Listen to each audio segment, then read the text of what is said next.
Shalom, shalom, sean bendecidos, amados hermanos en el Señor. Gracias damos a nuestro eterno Elohim porque nos ha permitido el día de hoy tener vida, tener salud. Y gracias porque cada día se hacen presentes sus atributos en nuestras vidas, sosteniéndolos, ¿no es cierto? Y porque también nos da esta oportunidad como cada semana de poder estar hablando, enseñando, escudriñando, comentando sus sagradas escrituras. El día de hoy tenemos una alerta roja porque podríamos estar a puertas de una guerra que se menciona en el libro de Apocalipsis, conocida como Armagedón.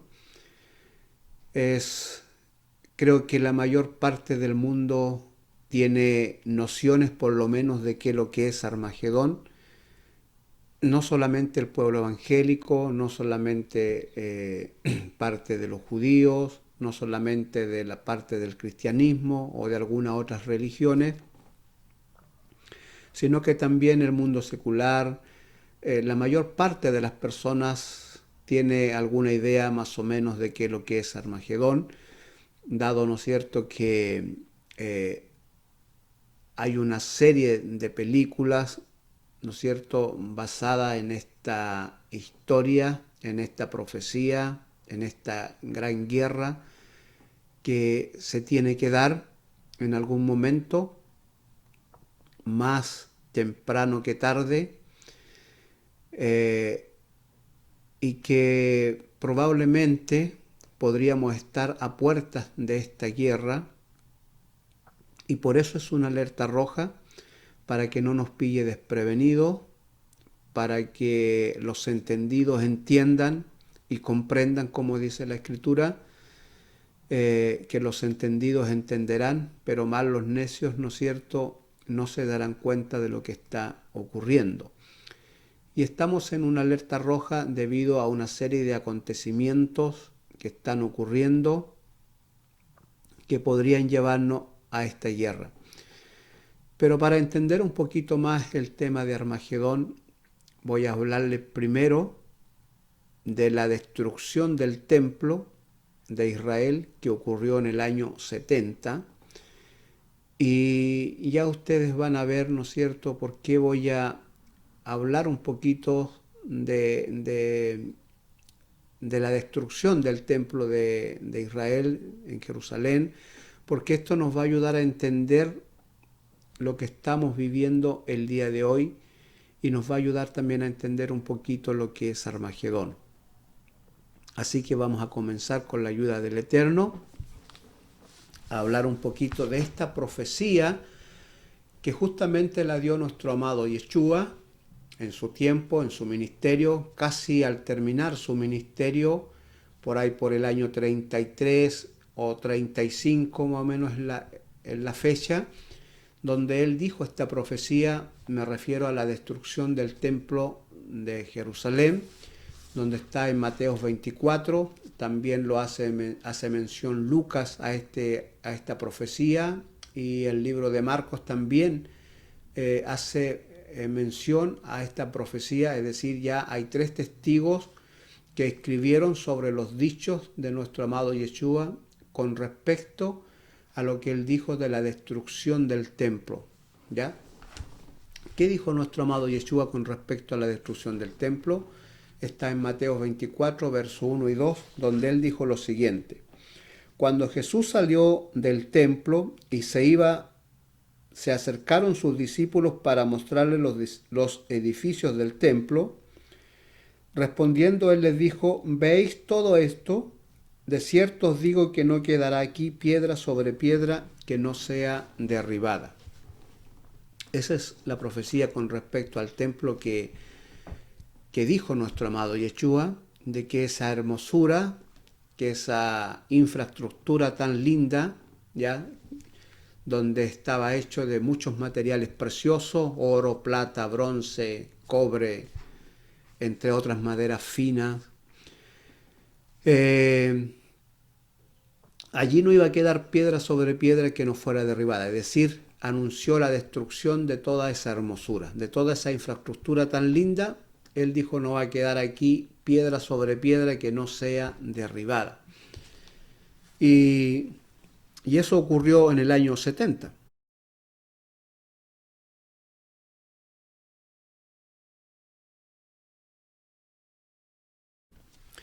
Eso ocurrió en el año 70 bajo el Imperio Romano.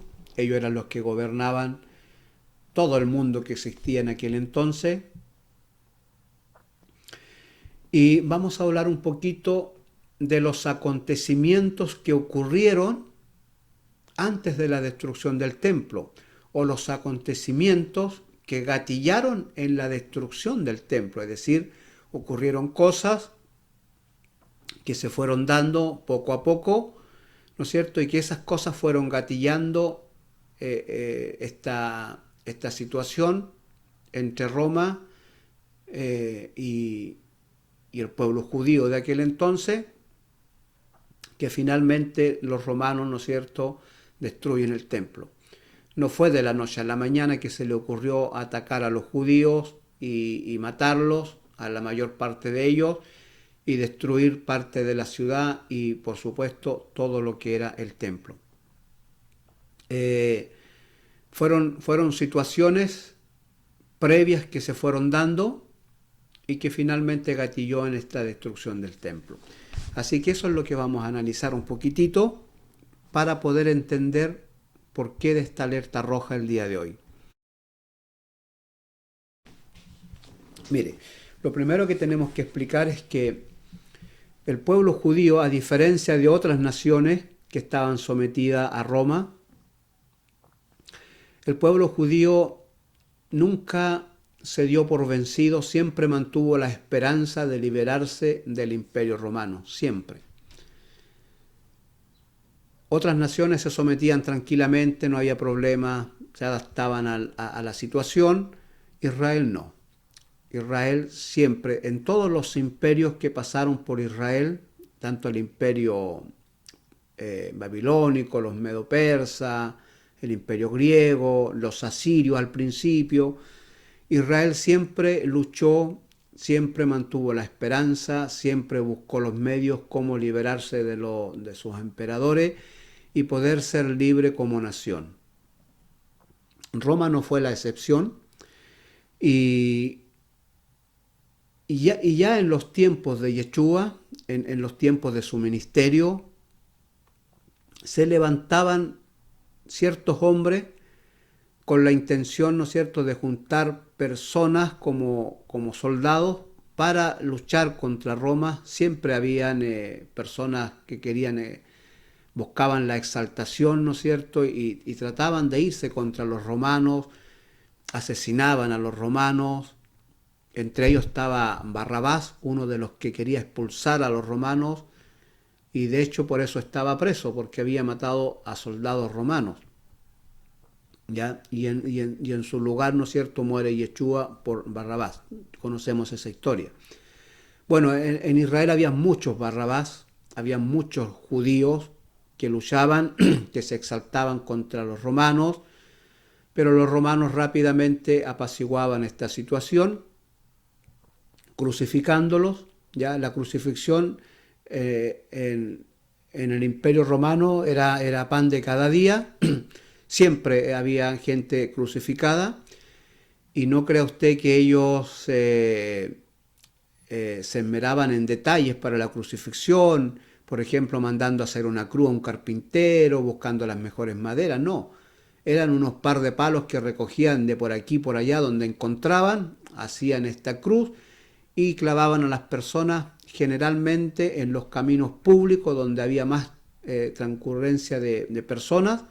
La idea era que todo el mundo pudiera ver a estas personas crucificadas y de esta manera, ¿no es cierto?, amedrentar a las demás personas para que no se exaltaran contra los romanos, fuera por algún tipo de delito o por exaltación contra los romanos.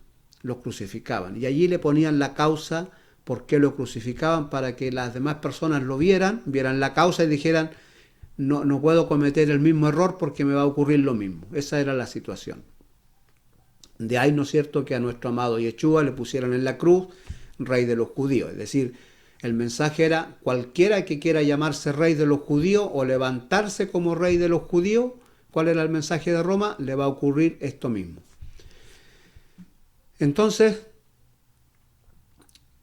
los romanos controlaban esta situación de esa manera, crucificándolos, matándolos, ¿no es cierto?, públicamente, para que la gente, las demás personas tuvieran miedo y no se exaltaran contra los romanos.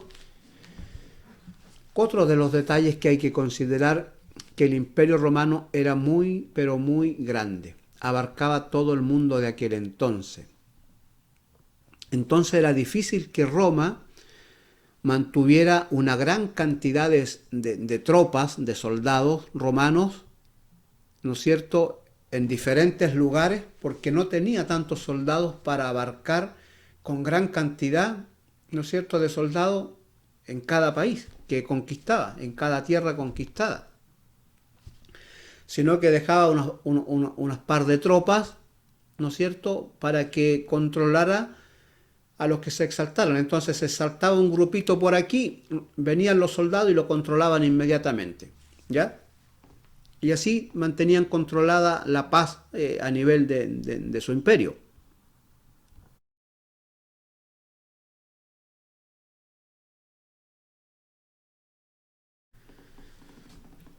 Pero ¿qué pasaba, por ejemplo, si se juntaba una gran cantidad de hombres y peleaba contra ese grupo de soldados que había dejado Roma en cierto lugar para controlar cualquier exaltación? Si eran pocos no había problema, ellos podían controlarlo. Pero ¿qué pasaba si había unidad y se juntaba una gran cantidad de números de hombres para unirse y pelear contra los soldados romanos? Roma no estaba preparado para eso, porque tenía sus tropas repartidas en diferentes lugares. En cada lugar dejaba un grupito, pero no lo suficiente si es que se levantaban muchas personas en contra de ellos, ¿ya? Si eran pocos, los controlaban. Y los judíos empezaron poco a poco a exaltarse ya en el tiempo de Yeshua. Incluso a nuestro amado Yeshua lo confundieron también como uno de estos líderes que querría irse contra los romanos, ¿ya? Pero Yeshua le deja claro a sus discípulos que él no ha venido contra los romanos a expulsar a los romanos, sino que él ha venido, ¿no es cierto?, a expulsar algo peor que los romanos, que era el pecado. Bueno, hablamos un poquito de eso, ¿no es cierto?, en otros videos, pero a Yeshua también lo confundieron como uno de estos líderes, entre ellos Judas, quien, ¿no es cierto?, la intención de Judas que se presentara ante los sacerdotes era para que le aclarara cuáles eran sus verdaderas intenciones, ¿no es cierto?, y que ellos se dieran cuenta, los sacerdotes y el Sanedrín de aquel entonces, se dieran cuenta que Yeshua era la persona que el eterno Dios había elegido como líder, levantarlo como líder para que luchara contra los romanos. Ese era el pensamiento de Judas, ¿ya? Muy lejos de lo que realmente Yeshua venía a ser. Pero Yeshua deja claro que él no viene a expulsar a los romanos, ¿ya?, que había algo peor que los romanos, que era el pecado, y él venía a tratar con eso. Bien, entonces, ya en el tiempo de Yeshua habían personas con esta mentalidad de juntarse, de juntar un ejército, de expulsar a los romanos, de luchar contra ellos. Fue así como en el año 66, uno de los emperadores romanos encargado de todo lo que era la región de Judea, conocido como Gesio Floro, este Floro comienza a notar que los recursos iban escaseando, es decir, los impuestos que entraban para Roma cada vez eran más bajos. Claro, porque ellos subían los impuestos, los judíos no tenían cómo cubrir sus necesidades porque la mayor parte de su ganancia iban para los impuestos. Roma ponía un impuesto, los emperadores ponían un impuesto, pero estos impuestos pasaban por muchas manos y todos querían sacar una mascadita de los impuestos. Entonces ellos cobraban otro precio y venía otro que cobraba los impuestos y cobraba otro precio, ¿no es cierto? Finalmente, quienes cobraban los impuestos eran los publicanos, ¿no es cierto? Ellos estaban encargados de recaudar los impuestos. Ellos se llevaban una ganancia, otros se llevaban otra ganancia. Finalmente, ¿no es cierto?, llegaba una parte al emperador y cada vez más querían dinero. Y los judíos, por otra parte, ¿no es cierto?, con deseos de expulsar a los romanos porque ya los impuestos eran insoportables. Y cuando los impuestos son insoportables, ¿qué es lo que hace la sociedad? Empieza a evadir los impuestos, empieza, ¿no es cierto?, a tratar de buscar los métodos para no pagar tantos impuestos. Y esto pasa en todo el mundo, ¿ya? Cuando a un gobierno se le ocurre subir los impuestos para adquirir más dinero para el país, ¿no es cierto?, para hacer algunas otras cosas, qué sé yo, le carga, ¿no es cierto?, todo el peso a la gente pobre, a la sociedad media, como se dice aquí en Chile, pero a veces esto se torna insoportable, ¿no es cierto?, no se puede llevar, quedamos con poco dinero en los bolsillos, y se empiezan a dar estas situaciones. Eso fue lo que pasó en Israel también en ese periodo.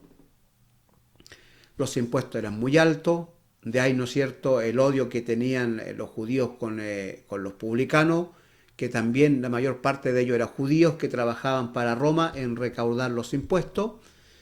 Y había algo tenso allí con respecto a lo que eran los impuestos. Entonces Yesio Floro comienza a notar que los impuestos, que no está entrando el dinero que ellos necesitan,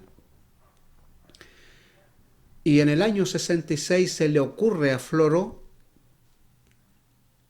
invadir el templo, sacar los dineros que entraban en el templo y adueñarse de ellos. Esto fue la gota que rebasó el vaso, como se dice. Los judíos que ya venían con intenciones de reunirse para expulsar a los romanos, porque ya los tenían ahogados con lo que eran los impuestos,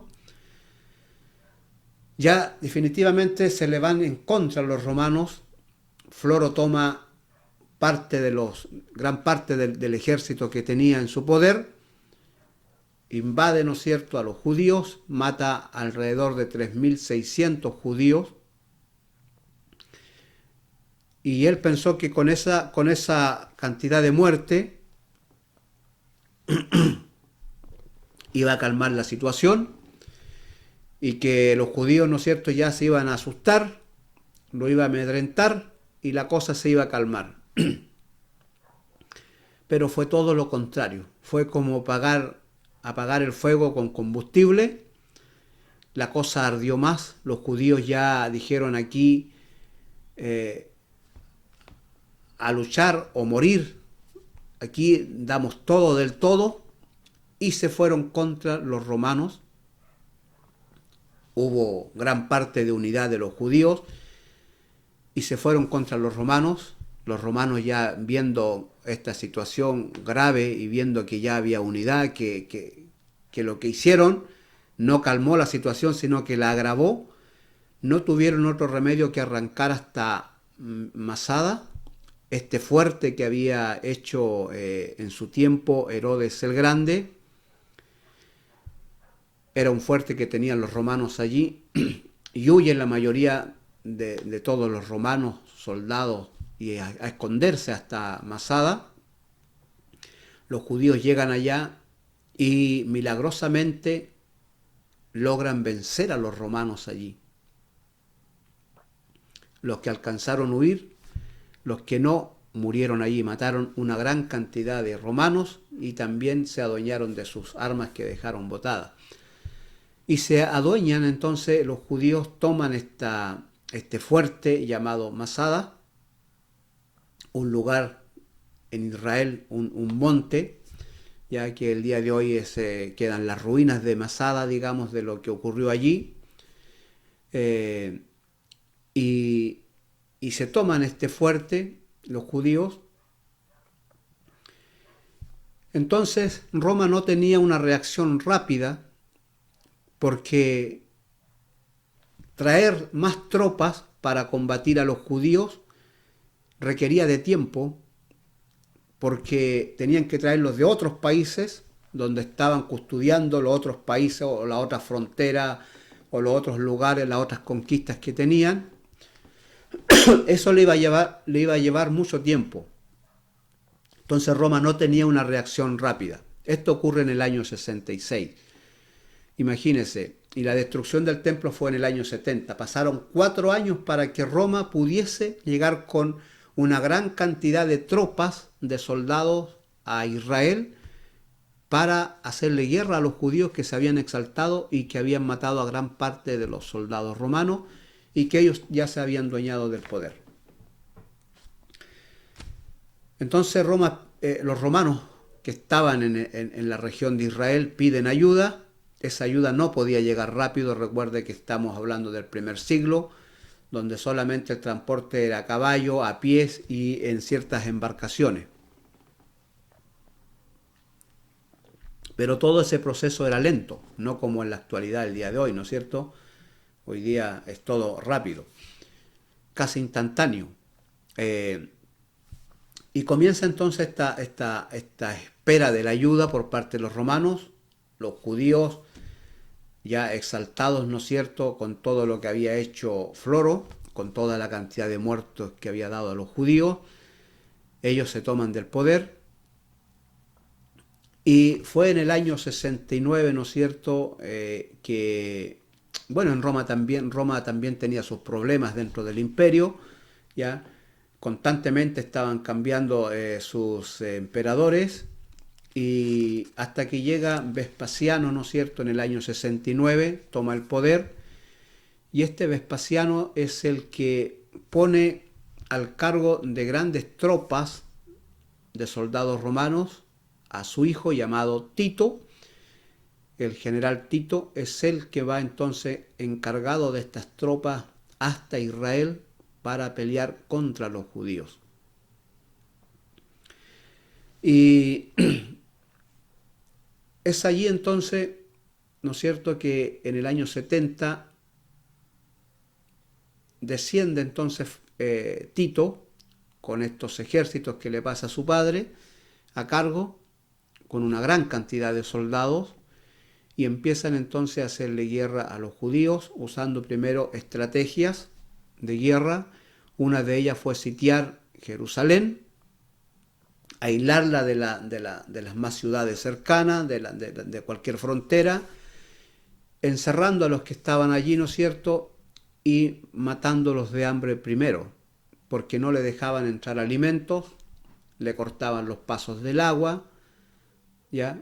Y de esa manera empezaron a hacerle presión, con hambre y con sed. Y allí murieron muchos judíos por esa situación. Incluso Flavio Josefo cuenta, ¿no es cierto?, este historiador judío,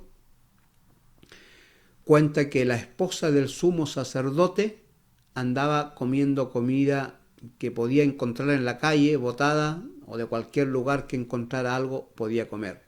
Imagínense, cuando esas personas en su época eran ricos, arrogantes, todos los lujos los tenían ellos, pero llegó la esposa del sumo sacerdote a esa situación de andar recogiendo comida en la calle para poder comer. Muchos judíos murieron de hambre y de sed porque los romanos llegaron con esa estrategia de aislar a Jerusalén, no dejar entrar comida, cortarle los pasos del agua, y de esa manera, ¿no es cierto?, empezar a hacerle presión.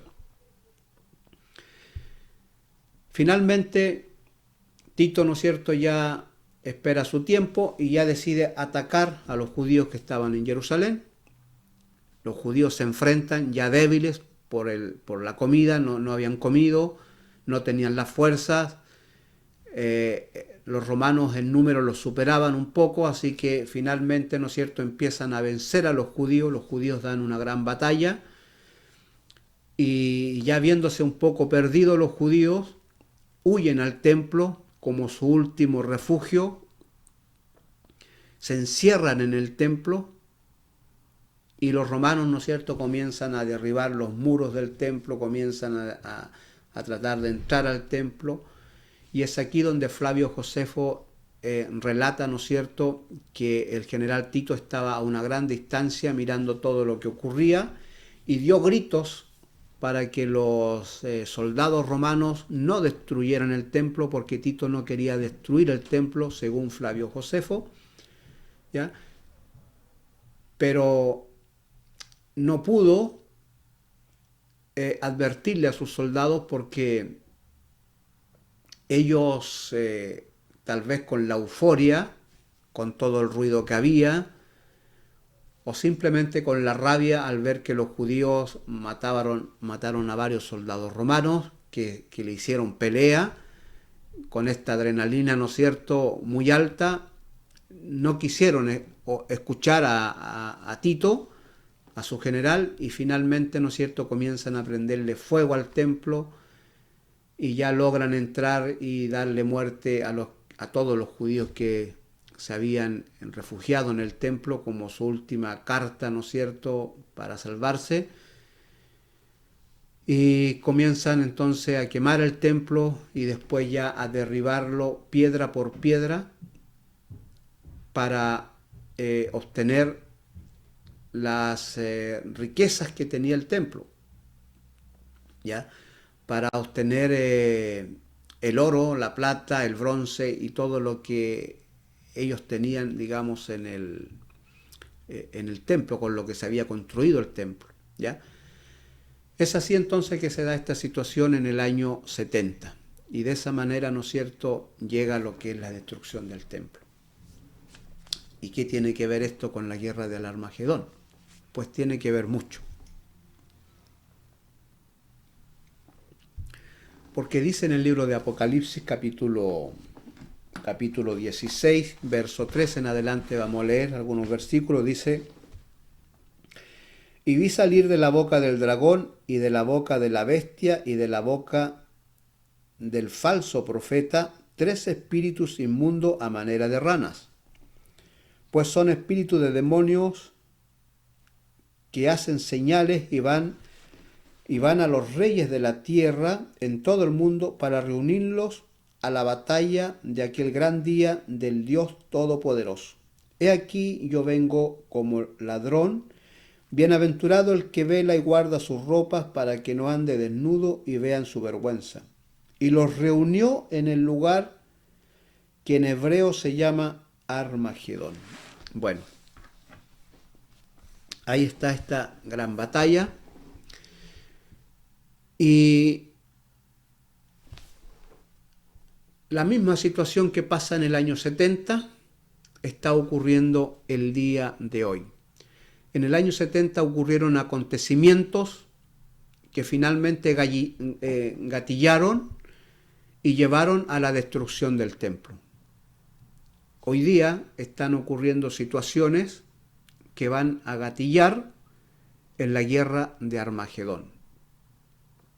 Por eso quise explicar un poquito los acontecimientos o cómo fueron ocurriendo las cosas en Israel hasta que llegamos al año 70 y se da la profecía que nuestro amado Yeshua habló con respecto a la destrucción del templo. Bueno, en Apocalipsis se le mostró a Juan, ¿no es cierto?, y se le hizo saber que iba a haber una gran guerra en el futuro. Hoy día estamos viendo acontecimientos y sucesos que definitivamente van a gatillar en la guerra del Armagedón. ¿Qué sucesos? Bueno, Israel está siendo atacado. Bueno, siempre ha sido atacado Israel desde el año 48, ¿no es cierto?, que volvió a su tierra. Constantemente ellos tienen ataques, tienen, ¿no es cierto?, misiles, tienen atentados. Israel está acostumbrado a eso, ¿ya? Pero como en el año 70 ocurrió un hecho que Israel dijo en su momento: ya, esto basta, tenemos que reaccionar. Eso ocurrió en el año 66, que fue cuando Floro, ¿no es cierto?, decide entrar al templo, tomar las riquezas del templo porque los impuestos ya eran muy bajos en contra de él, no había la cantidad suficiente de dinero.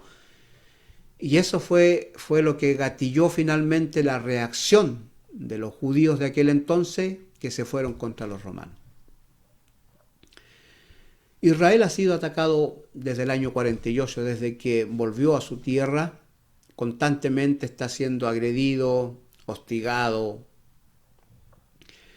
Y Israel responde en una medida acotada, ¿no es cierto?, para apaciguar la cosa, para calmar los ánimos, ¿no es cierto? Ellos responden, siempre han respondido de la manera menos grave posible.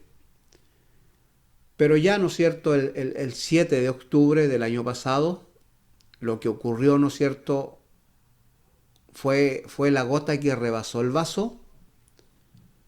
Fue justamente lo que pasó en el año 70 también, ¿no es cierto? Hubo una situación que dijeron ya basta, y Israel el 7 de octubre dijo ya basta.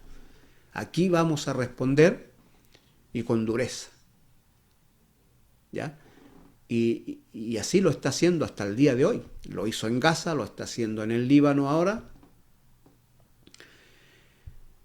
¿Y qué ocurrió en este proceso de que Israel invadiera Gaza y ahora el Líbano? Ocurrió que Israel descubrió cosas que ellos sospechaban, pero que a lo mejor no tenían la evidencia para decir nuestras sospechas son ciertas. Bueno, cuando invadieron Gaza se dieron cuenta que sus sospechas eran ciertas.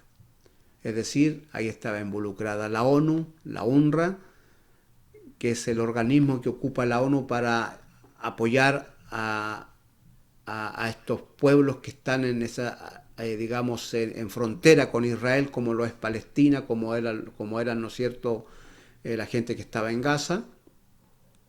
Es el medio que ocupa, ¿no es cierto?, la UNRWA para llevar la ayuda humanitaria, para levantar escuelas, hospitales en estas regiones, pero que finalmente cuando Israel invade Gaza se da cuenta, ¿no es cierto?, que el personal de la ONU, gran parte del personal de la ONU que tenía allí, como supuestamente ayuda para estas personas pobres, ¿no es cierto?, con ayuda humanitaria, con llevar el colegio, pues finalmente eran terroristas. Y no solo terroristas, sino que la ONU se encargaba de enseñarle a estos niños, ¿ya?, enseñarle odio hacia el pueblo de Israel. Esa era su educación, enseñarle odio. Es decir, tenía las escuelas para generar terroristas. Niños inocentes lo hacían terroristas. Ya a los 12, 15 años, ¿no es cierto?, los llevaban al campo de batalla a pelear contra Israel, pasándole armas, enseñándole tácticas de guerra,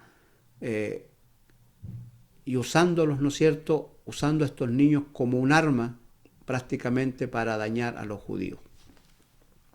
Israel descubre todas estas cosas y obviamente se indigna, se llena de impotencia al ver que los recursos que llegan de la mayor parte de los países del mundo a la ONU con el fin de ayudar a estas personas lo ocupaban en armas, en darle una educación, en una educación o enseñarle a hacer terrorismo, porque no estaban sacando allí ingenieros, no estaban sacando allí médicos, ¿ya?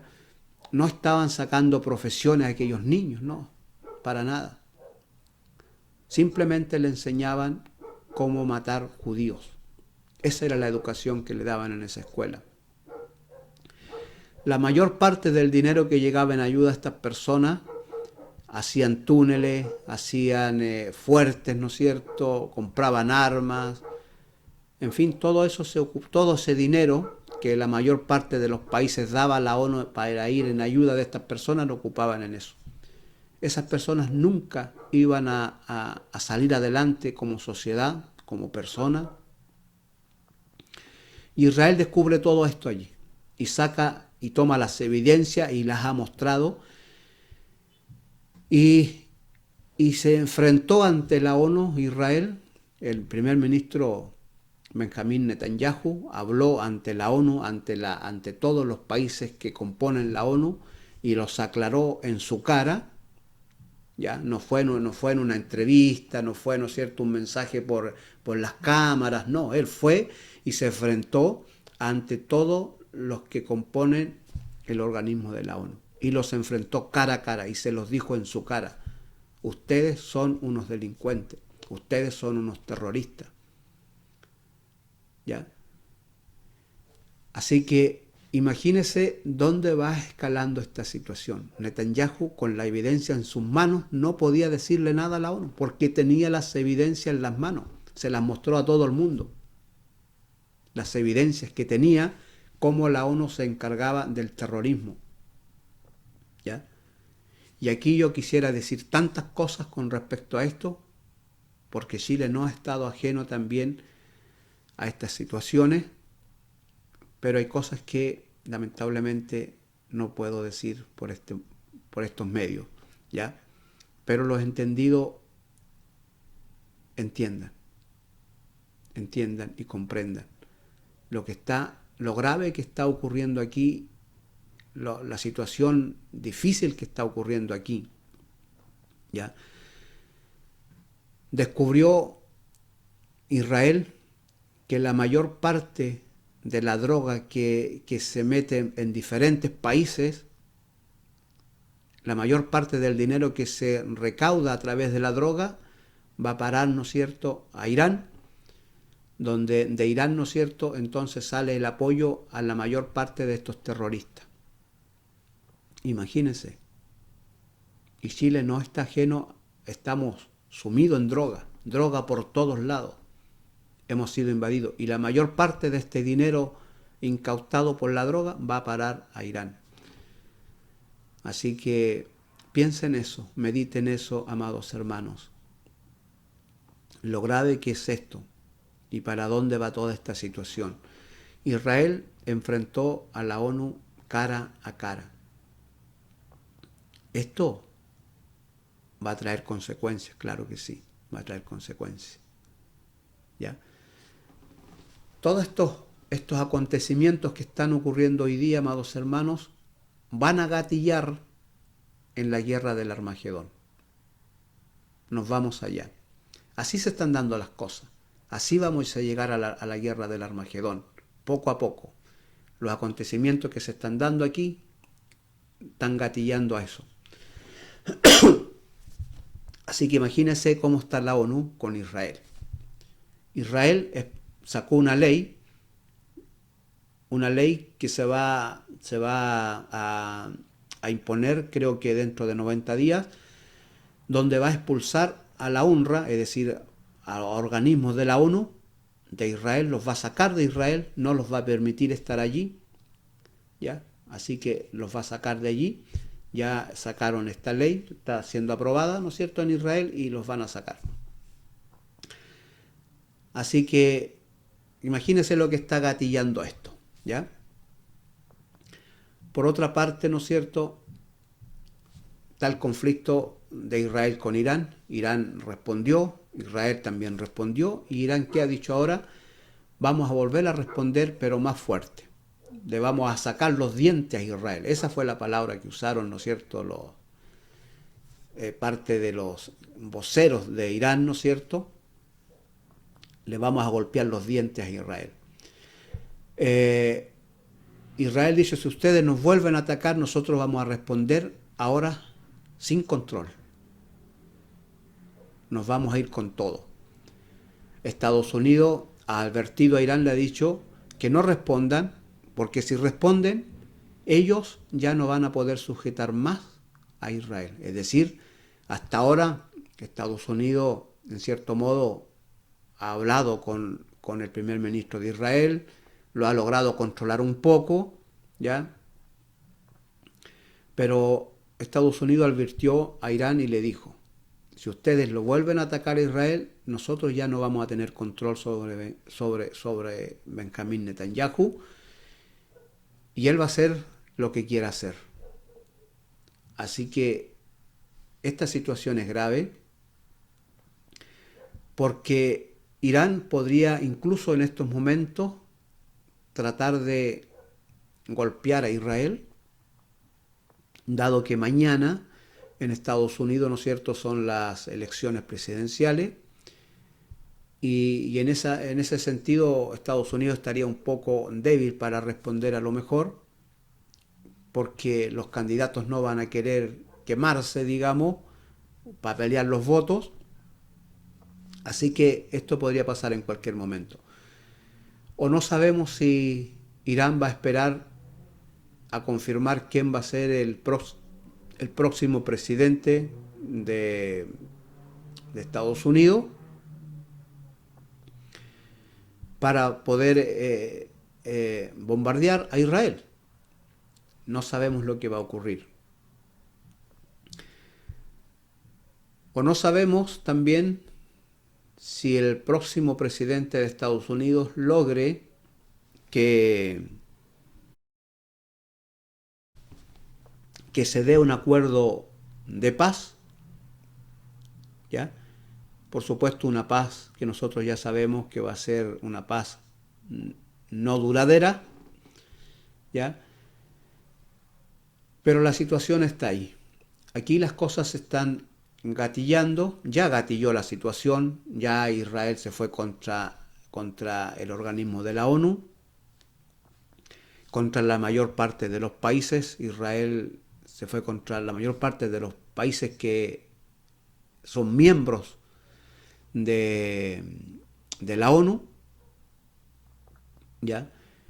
Y ha dicho que está dispuesto, ¿no es cierto?, a enfrentar a quien sea. Así que estas palabras, estos dimes y te direte, están llevando, ¿no es cierto?, a esta situación que se va a generar y que va a terminar en la guerra del Armagedón. Israel es un país muy fuerte, muy poderoso en armas. De hecho, ya anunció el primer ministro que ahora el 2025 ya, ¿no es cierto?, va a tener el ejército de Israel en sus manos una de las armas más poderosas del siglo XXI, un arma láser, que ya, ¿no es cierto?, eso lo veíamos solo en la ciencia ficción, en las películas, ¿no es cierto?, veíamos este tipo de arma láser. Bueno, Israel ya la tiene y ya el 2025 las pone en manos del ejército de Israel para que ya la comiencen a ocupar. Todo esto nos lleva a pensar qué van a hacer, en este caso, Irán, si va a querer atacar antes del 2025 con todo Israel, antes que saquen esta arma, porque después de esta arma se le va a complicar un poco más la cosa. Pero ¿qué ocurre aquí, no es cierto? Todo indica que va a haber algún ataque y que los países se van a unir. Yo creo que no todos, gran parte de los países van a buscar el apoyo en gran parte de los países que están poniendo contra Israel. La ONU está poniendo a la mayor parte de los países contra Israel, usando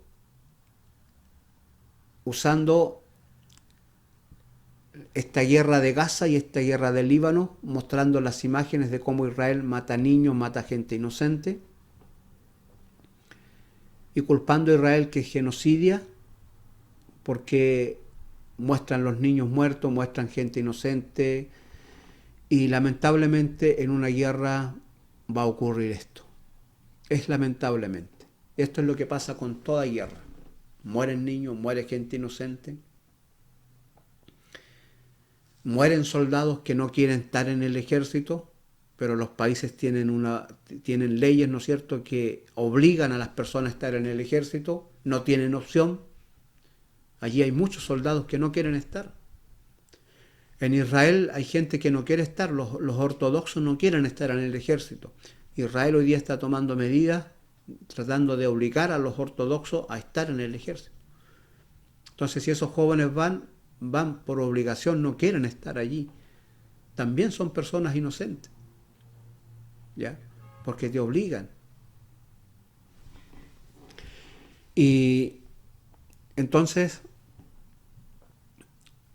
la ONU está tratando de poner a la mayor parte de los países de este mundo contra Israel usando estas imágenes, cuando son los terroristas, ¿no es cierto?, que ponen a los civiles, a los niños como escudo para que justamente ocurra este hecho, que Israel los mate, ¿no es cierto?, y después mostrar las imágenes de que Israel es malo. Y muchos países, ¿no es cierto?, se están levantando contra Israel, involucrando jóvenes en las universidades, ¿no es cierto?, haciéndole un lavado de cerebro, metiéndole estas cosas en la cabeza, lo mismo que hacía la ONU en Gaza, en Líbano, con los niños, lo está tratando de hacer ahora en el exterior, envenenando a los jóvenes de otros países, metiéndoles en la cabeza que Israel es malo, que hay que atacarlo, que hay que hacer esto con ellos, ¿ya? La misma situación.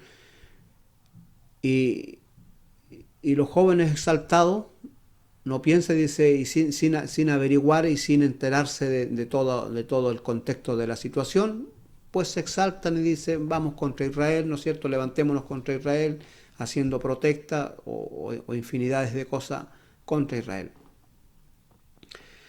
Y así se están dando las cosas, amados hermanos, que nos va a llevar a la guerra de Armagedón.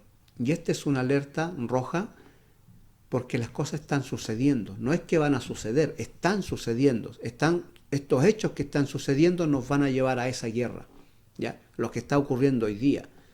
Lo que puede ocurrir hoy día, mañana, no sabemos, porque Irán prometió atacar a Israel de nuevo. Israel dice que va a responder con todo. Y seguramente va a ser así. Finalmente, ¿qué dice la guerra del Armagedón? Que se va a levantar este espíritu diabólico, porque detrás de todo esto está Hasatán, ¿no es cierto? Él es que está tejiendo todo esto, tomando el poder de las mentes. Finalmente, ¿no es cierto?, dice que se van a levantar este espíritu diabólico que va a ir por los reyes de la tierra para reunirlos contra Israel, contra el Altísimo, para pelear contra el mismo Dios. Y los va a reunir allí en Armagedón, ¿ya? Es decir, en hebreo, en el monte Megido. Eso es Armagedón, el monte Megido, ¿ya? Donde antiguamente se liberaron muchas batallas, donde hay una planicie allí, ¿no es cierto?, tremenda, que generalmente esa planicie está dedicada a lo que es la agricultura, ¿ya? Y es allí donde se van a reunir gran parte de los ejércitos del mundo para pelear contra Israel. Imagínense lo poderoso que es Israel en este momento, que para poder vencerlo van a tener que unirse gran parte de los países de este mundo para ir a vencerlo. Y dice la Biblia que lo vencerán. Pero allí, en su socorro, se levantará el león de la tribu de Judá para defenderlos. Así que esto es lo que va a ocurrir, ¿ya? A grandes rasgos, esto es lo que se está esperando, y esto es todo lo que está ocurriendo hoy día, lo que estamos viendo, es lo que está gatillando derechito a la guerra del Armagedón. Imagínense con una ONU dolida, con una ONU avergonzada, porque salió a luz, se destapó la olla.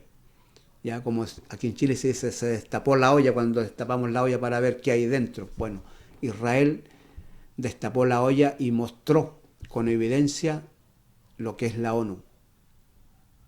¿Ya? Lo que es la ONU, la maldad de la ONU, la hipocresía, ¿cómo se podría decir? ¿Ya?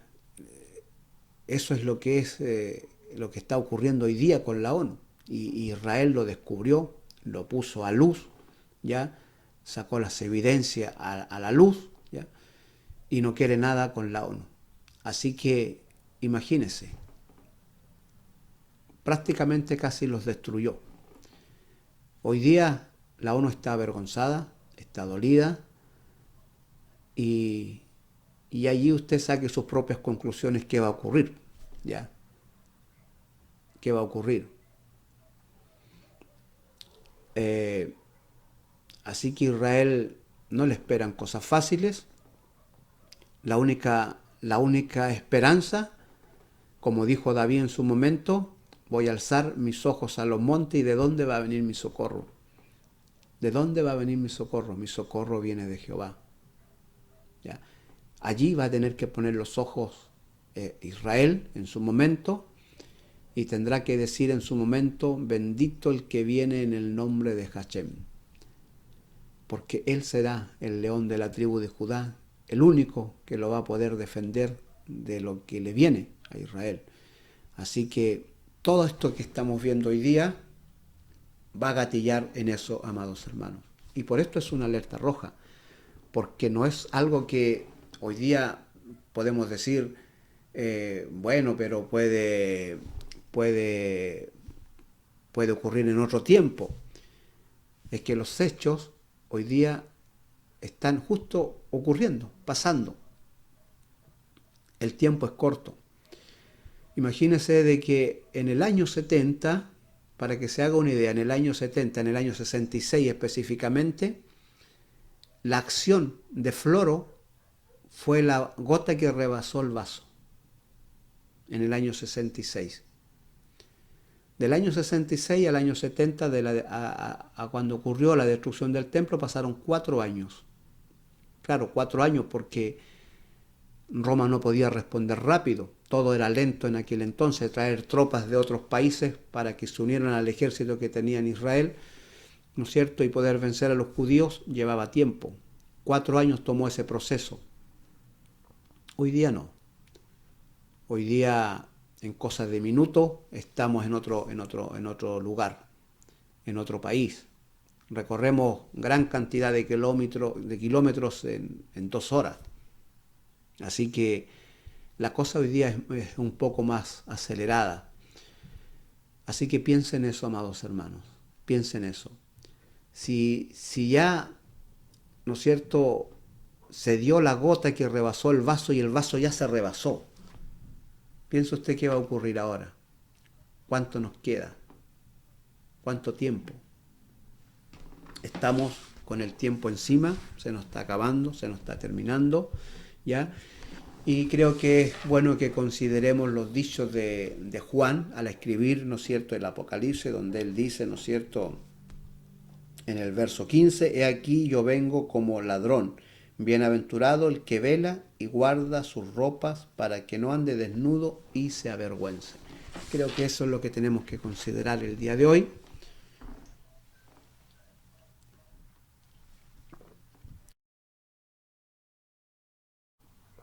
Eso es lo que tenemos que considerar el día de hoy, amados hermanos, que el tiempo se termina, el tiempo se acaba, que Yeshua va a establecer su reino, que la gota que rebasó el vaso así como la gota que rebasó el vaso en el año 66,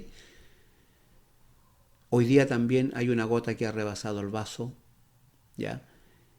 Y que esto nos va a gatillar y nos va a llevar derecho a lo que es el Armagedón. Estamos en ese proceso, ¿ya? Así que los invito entonces a que busquen a Hashem. Aún él puede ser hallado. Dijo Isaías, buscar a Jehová mientras pueda ser hallado. Aún queda este momento, amados hermanos, que él puede ser hallado. Aquellos que están lejos, aquellos que no han querido volver a los pies de Hashem, yo los invito. Aprovecha esta oportunidad, que aún queda este tiempo donde Hashem se puede encontrar, porque llegará un momento que ya no va a ser encontrado. Aprovéchelo. Jehová, Shalom, y si Dios nos permite, nos veremos la próxima semana.